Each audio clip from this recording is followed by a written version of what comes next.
I want to talk about creativity, intuition, and inspiration. Hey, crazy, wonderful world. Today I was wanting to talk a little bit about creativity. I want to talk about creativity, intuition, and inspiration. I would suppose in some ways they're the same thing. Intuition is following something kind of unknown. Creativity is creating something out of the unknown, and who knows where it comes from. And inspiration is following a motivation which arises in some ways on its own. And I was thinking how it's much like a muscle or a reflex, or maybe like a relationship. And if we don't honor that relationship, we don't acknowledge it when it shows up, then we kind of damage that friendship or that relationship, that instinct. It's not unlike a child in that sense, where the child's like, hey, dad, hey, mom, can I tell you a story? Hey, you know what I did today? Can I ask you a question? And we continue to shut that child down. That child's not going to be asking. It's not going to be sharing. And that will become a pattern for it, is to know that it's going to be ignored, to stop sharing and opening up.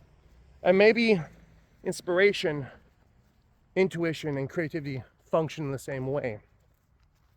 That when we have that thought, oh, get up and do something, and we don't, when we have that thought, or wake up in the middle of the night with that idea or a song, and we don't share it or write it down on paper, well, then that just dies, and that becomes the pattern. You don't necessarily even need to complete the creative process, but just honor it. Just acknowledge it. Show it that it means something. I know that as a musician, I've gone through that, where I stopped writing and I stopped that creative process. And I engaged in some other processes, sure, but when I wanted to get back into writing, it didn't come so easy. Not unlike martial arts training or dance. Your body gets used to these movements and these abilities to express itself from concept to execution. And the more you practice it, the more the execution and concept align. And then you stop practicing, maybe for years, which I've done at points.